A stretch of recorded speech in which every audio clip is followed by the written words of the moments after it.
This past week in the NHL was a very weird one, with some really good teams having terrible weeks and bad teams having surprisingly great ones. So let's see which teams rose and which ones fell in this latest tier list. And we'll start as always in the ass tier with the 5 worst teams in the NHL in ascending order: the Blackhawks, Sharks, Ducks, Canadiens, and the Columbus Blue Jackets. But the Columbus Blue Jackets actually had a surprisingly good stretch last week. They went 3-1 last week, including that drubbing over the Boston Bruins that resulted in Jim Montgomery getting fired, but they also beat the Tampa Bay Lightning in overtime and the Carolina Hurricanes in a shootout. Those are 3 very impressive wins for a team that's at the bottom of the standings, but maybe not for long. They're 9-9-2 on the season, with Kirill Marchenko breaking out, Sean Monahan leading the way. The Blue Jackets are an interesting team to watch in the next few weeks. Above those 5 teams is the Predators, once again alone in the pathetic tier. And the Predators week was kind of a microcosm of the entire NHL in that it made no sense. They went 1-2, which does make sense because they've been bad all year, but their one win was over the Winnipeg Jets.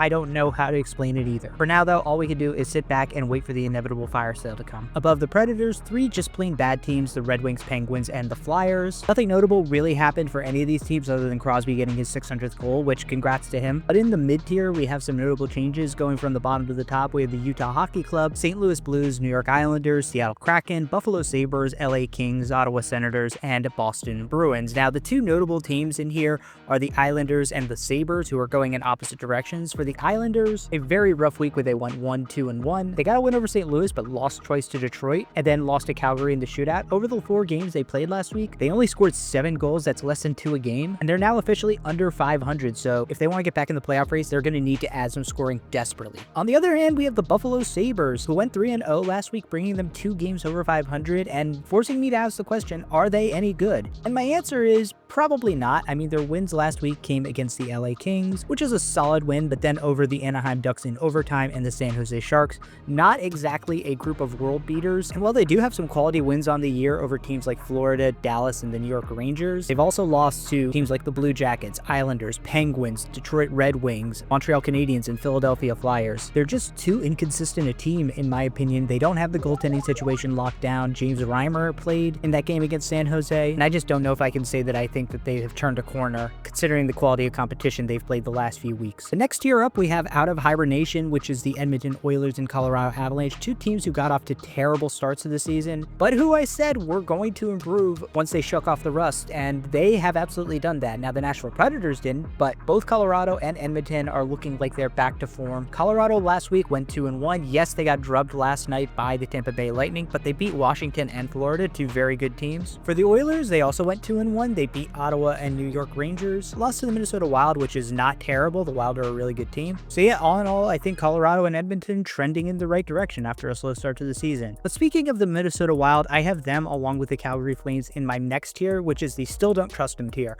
I said that Minnesota was overrated the last few weeks, and I don't think that they're overrated anymore. I think that they're a very good team, and the same can be said for Calgary, who I've had in the bad tier for a little while. So I think both of these teams are good, but I still don't know if I trust them as true contenders or elite teams just yet. I'll start with the Minnesota Wild, who obviously have the more impressive record at 13-4-4. Last week, they went 2-1-1, including losses to Calgary in overtime and the Winnipeg Jets. Nothing much to complain about there, and they had an impressive win over the Edmonton Oilers. My issue with the Wild remains that I see that they've racked up a lot of wins over the bottom tier teams in the NHL, like the Montreal, San Jose, Edmonton, Pittsburgh, Columbus, and St. Louis. And I'm just kind of waiting to see how they'll do when they have to play teams like Vancouver, Vegas, Winnipeg, Colorado more often. For the Flames, they had a much better week, going 3-1-0, including wins over the New York Rangers and Minnesota Wild in a shootout, but still impressive wins. For the Flames, my concern is not with the quality of victories, but with their underlying analytics. They're 17th in the NHL in expected goal for ratio, behind teams like Boston and Columbus. I just don't know if the bottom's going to fall off for this team because they've been getting exceptional goaltending from their rookie Dustin Wolf. But then again, their top goal scorers also aren't scoring, so I don't really know if they could be on the verge of taking a step forward. Both of these teams are just so odd. I don't know where to place them, and so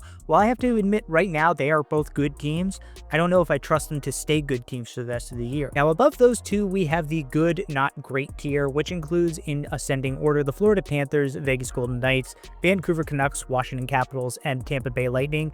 Now the Florida Panthers had the worst week of anybody in the NHL. They went 0-4, including bad losses to Colorado and Chicago. They also gave up 20 goals over those 4 games. That's 5 goals against per game. And that was with Bob and Knight splitting the starting duties. All in all, November's been a pretty miserable month so far for the Panthers. And you can start to see maybe it's a little bit of that Stanley Cup hangover creeping in. But I'm hoping that this is just a lull. They did have a hot stretch to end October, so this might just be a little bit of regression on their part. Then in the contenders tier, we have 3 teams, the Rangers, Devils, and Toronto Maple Leafs. The Rangers also had a pretty bad week, losing 3 out of 4 games. They did manage to beat Vancouver, but losing to Calgary and St. Louis, a little bit more concerning if you're a Rangers fan. But they're still 5 games over 500, so I'm not too worried about them. I think they'll bounce back. On the other hand, the New Jersey Devils had a great week. They went 3-0, including quality wins over Carolina and Washington. They also beat Nashville pretty handily. They're 8 games over 500 and cruising right now, the best record in the Metro Division, although they have a few more games in hand on the teams behind them. But getting those wins over their biggest competition right now, which are the Hurricanes and Caps, is really helping to separate the Devils and putting them firmly into that contender tier. 2 teams above them that I say are elite, the Stars and the Hurricanes. I know that the Stars are not the best team in terms of like point percentage or goal differential, but they just have so much talent. I am convinced that they're going to just turn it on and go on a run pretty soon. And for Carolina, they've got the 3rd most points in the NHL behind New Jersey and Winnipeg, and they have games in hand on both of those teams. And speaking of Winnipeg, they are once again alone in the juggernaut tier, the best team in the NHL, despite that bad loss to the Predators. Let me know who you think deserves to be higher or lower on the tier list, and I'll catch you in the next video.